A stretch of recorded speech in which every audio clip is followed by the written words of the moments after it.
Cinema থেকে রাজনীতিতে নেমে ভারত কাঁপাচ্ছে সুপারস্টার অভিনেতা থালাপতি বিজয়। তা দেখে অনেকের মনে পড়ে যাচ্ছে বাংলাদেশ ক্রিকেটের দুই সুপারস্টার মাশরাফি মুর্তজা ও সাকিব আল হাসানের কথা।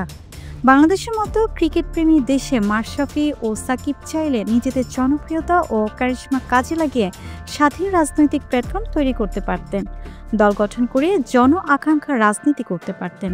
এতে তারা শুধু খেলোয়াড় নয়, সত্যিকার অর্থে জননেতা হয়ে উঠতে পারতেন। কিন্তু তারা তা করলেন না। তারা বেছে নিলেন ক্ষমতার ছায়া, যা তাদের নৈতিক অবস্থানকে প্রশ্নবিদ্ধ করেছে। দক্ষিণ ভারতের তামিল সিনেমার সুপারস্টার থালাপতি বিজয় ভিন্ন উদাহরণ হয়ে উঠেছেন। দীর্ঘদিন চলচ্চিত্রের জনপ্রিয়তা ও জনভালোবাসা নিজের পুঁজি হিসেবে কাজে লাগিয়ে তিনি তামিলাগা ভেত্রি কাজহাগাম নামে নতুন রাজনৈতিক দল গঠন করেছেন।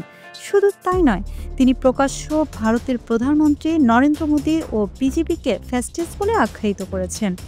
জনগণের অধিকার ও সামাজিক ন্যায় বিচারের প্রশ্নে তিনি শাসক দলের বিরুদ্ধে দাঁড়ানোর সাহস দেখিয়েছেন। সোশ্যাল মিডিয়ার অনেকেই তুলনা করেছেন যে মাশরাফি ও সাকিবের সঙ্গে থালাপতি বিজয়ের। সবাই তারকা হলেও পার্থক্যটা কোথায়? অনেকে বলেছেন পার্থক্য মেরুদণ্ডে। বিজয় রাজনৈতিক ক্ষমতার সুবিধা নিতে দলে যোগ দেননি, বরং দমননীতি ও ফেসিবাদের বিরুদ্ধে যুদ্ধের ডাক দিয়েছেন।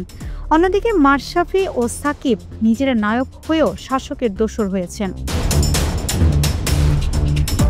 জনগণের আক্ষেপ এখানে, ক্রিকেট ও সবিজের মাঠে যারা কোটি হৃদয়ে আলো জ্বেলেছেন, তারা রাজনৈতিক মঞ্চে গিয়ে কেন সেই আলো নিভিয়ে দিলেন? কেন তারা স্বাধীন কণ্ঠস্বর হয়ে উঠতে পারলেন না? সুযোগ তো তাদের হাতের মুঠোই ছিল, কিন্তু সঠিক সময়ে সাহস ও সিদ্ধান্তটা তারা দেখাতে পারলেন না।